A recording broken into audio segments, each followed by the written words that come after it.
So like it or not, we are on episode number 8 of 90 Day Fiance Happily Ever After. Since this episode is so boring, we are going to switch it up and do a DIY craft project along with the show. We will be making Nicole magnets that no one asked for, no one wants, and no one needs, but we will be making them. These magnets will make great gifts for whoever you want to terrorize, your friends, your family, your coworkers, whoever you cannot chase down the streets and out of the country, but you want to. This is the perfect gift for them. Let's just quickly cover Patrick and Thais because they are so extra boring this episode. So it is Thais's 26th or 27th birthday. I can't quite remember, but I actually am shocked because I forgot how young she still is. So Patrick is stuffing his face with Brazilian cake before they go downstairs to drive to meet Thais's dad. Thais says she wants to drive, but then she can't even get out of the parking lot. They are going to meet Thais's dad, Carlos, to ask his permission for Patrick to marry Thais, despite them having a baby and already being married. So Thais's dad is a little bit of a hottie, but his creep factor relationship with Thais just cancels it all out. She calls him like her dearest dad, and he calls her his precious daughter, and she like runs up and jumps to see him. And he, no surprise here, still hates Patrick because he stole his precious daughter away from him. Ugh. And he just dives right into it. He's like, why didn't you ask for me permission to marry my daughter? And Patrick's like, well, I told Thais to ask you, but she refused. But, you know, Carlos Hottie Daddy is just like, it's your responsibility, and now you have to ask now. And there would be no storyline for them if Patrick did that. So he's like, I can just offer you my respect right now. That's all I can give. And Thais makes a stink face and rolls her eyes. So the quick summary of this couple is they still have the cutest little meatball daughter in the world. Thais has a sort of hottie of a dad, but he's got a big creep factor that kind of undermines his hotness. Okay, so it's time to wake up now, and we are going to jump back into our craft project. What you will need to make your Nicole magnet are these little glass pebbles. You will also need magnets that fit the back of these pebbles. I got mine at TEMU. I'll put the link below because they came in a set with the little pebbles and the magnet together, but you can get them at Hobby Lobby, Dollar Tree, and Michael's. Then all you need is a printer, some photo paper, scissors, a little paintbrush, and some Mod Podge. And this is my pro tip for anyone who is short-tempered, has no patience when it comes to cutting out a million tiny circles, and you don't want to act as ragey as Nicole chasing Mahmoud through the streets of Los Angeles while doing this, go and get yourself a 1-inch circular craft hole punch. So let's circle back to Nicole and Mahmoud. Oh my god, she is on one still. This is like a crime-ridden city. It's very dangerous. She has decided that Mahmoud, who is now running through the streets of LA for the third or second time in a row, that he needs her to come find him, that a complete crew of cameras is not enough safety on the streets of LA. In Cairo, he would be combing the streets looking for me. Throws on her finest man-hunting beret and hops in her little tiny clown car to go hunt down her tiny little Egyptian love slave. And so we're all supposed to believe that Nicole is like frantically searching the streets of LA looking for him, and that she can't just call a producer and be like, hey, where are you guys? I'm coming over. And let me tell you, she looks ridiculous hunting him down in her little clown car. She is all like sweaty, red-faced, hunched over. She looks like she's in like a 1980s horror movie hunting down her victim that got away. Mahmoud! Mahmoud! Mahmoud! Get in the car! Ugh, and then what does she do when she finds Mahmoud? She flips the switch and acts like she is Mother Hen doing him a favor. She like runs to him, Mahmoud, come now, get off the streets. It's not safe. Come. Get in the car. And she's like whisking him off, has his suitcase in the trunk before he can even think. And then what does she do? When she hops in the car, she's instantly like rude and mean to him again. Poor little Mahmoud he didn't sleep on the plane. He told us that because she was pissed about that. He didn't sleep night 1 because they were fighting about the girl in the headscarf. He didn't sleep night 2 because she brought her drunk friends over. This is another night he has not slept, and the man finally breaks down and starts crying in the car. This is straight psychological warfare at this point. When she gets her Egyptian love prisoner home, she makes him tea and feeds him a bowl of berries. This guy hasn't eaten anything besides a bite of a donut, and he's been on the run for 36 hours. Like, make him something, cook him something, carbs, meat. Feed this little guy. He is wasting away before all our eyes. Mahmoud must have full-on Stockholm syndrome at this point because he chooses to stay and Nicole gets out a blow-up mattress to put this hostage in her living room. So maybe if I just calm down, I'll kind of know what I need to do.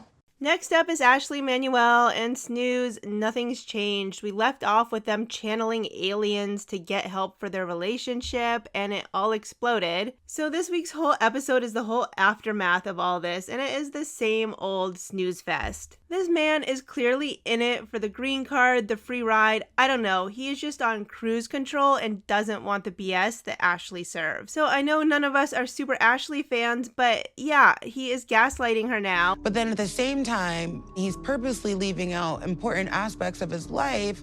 So of course that would lead to me not trusting him. This is the definition of gaslighting.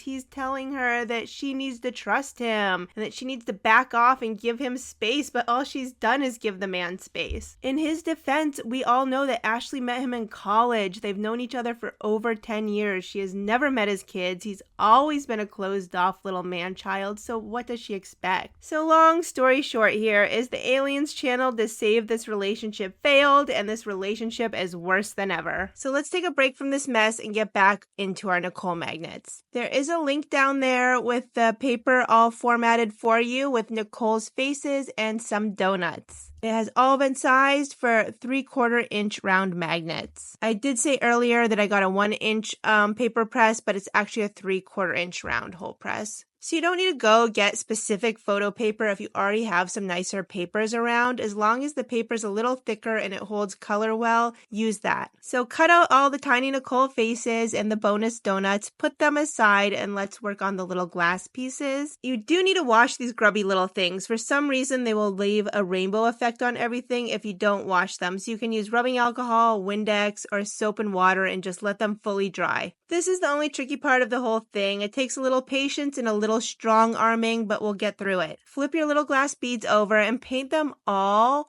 with 1 layer of Mod Podge and let it dry. It doesn't have to be thick, just 1 thin layer.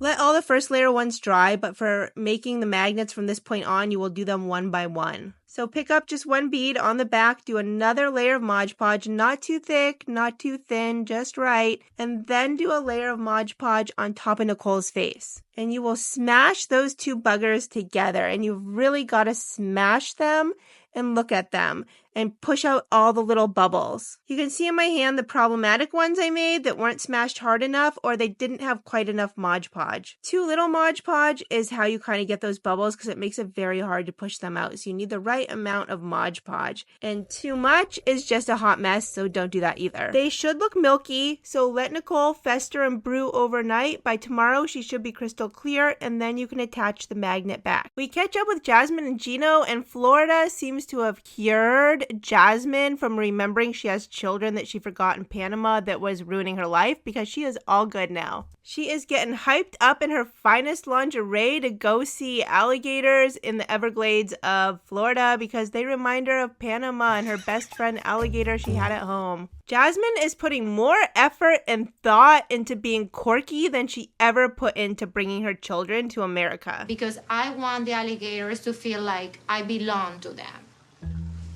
Like I'm part of their family. And the roles have been reversed here because Gino is super frisky right now and Jasmine is suddenly not like a horny D-bag anymore and she doesn't want to do the boom boom. So Gino draws a bath and gets out his white little stinky ass toes and tries to lure Jasmine into the bathtub, but she's like, no, we have to go see the alligators. So Gino is like wiggling his pasty white toes trying to seduce her, but Jasmine has found a new way to torture Gino and she loves it by not letting him have the child she promised him because she is too upset about her children in Panama. So they go over, they get to their tour place, they have a perfectly creepy weirdo that is going to be their Everglade boat dude who's going to glide them around. They see an alligator, they cheer, life is good. Children in Panama, who? What? Who are they? Because Jasmine has a new hobby in mind and she wants to present it to Gino. She wants to enter the world of pageantry. Out of all the hobbies to pick in the world, this is a very expensive one. A lot of money goes into entering beauty pageants. And Dingbat Gino is all about it because he is so excited at the thought of having a wife who is a beauty queen. So if you ever have relationship problems, do not consult the aliens.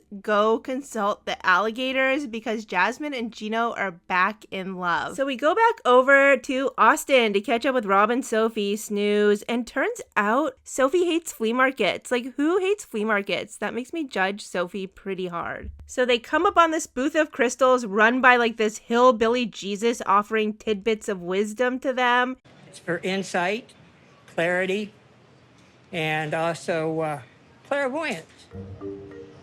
And they are latching on. He calls Sophie a clairvoyant who can see the future. Sophie is all into it. She's like, yeah, Mr. Wise Jesus Hillbilly, I totally knew when Rob cheated on me. You don't need to go buy a crystal from Hillbilly Jesus to know that Rob is a slime ball. The entire world knows that Rob is a slime ball. Then Sophie heads home and Rob is out, so she calls her mother Claire and they are on the hunt for the hoe phone. Will they find it? What's on it? Does anyone care? Find out next episode, I guess. What's your phone? I don't know whose phone that is. And where was that coming from? We pop back by Lauren and Alexi, snooze fest, and Lauren is acting like she is being shipped off to war or has incurable cancer, but she is headed to her elective plastic surgery for her full body mommy makeover. I know you can hardly wait. Next episode, we get to watch her be sliced up and sewn back together. So let's just quickly finish up our magnets. We made it through this episode. We survived. We need a trophy like a serial killer keeps a token. So all you gotta do, unlike Nicole, is just be super patient, wait the full 24 hours for these to dry. They should be nice and clear. If there's any cloudiness or bubbles in them, then you need to readjust your technique for the next time. Some of the issues could be you didn't clean them properly with rubbing alcohol, you didn't push them together hard enough, or you didn't use enough Mod Podge on that second coat on the glass before you sandwich them. Let me know in the comments if you want to do more DIY trash TV crafts, and please make sure to like, comment, and subscribe.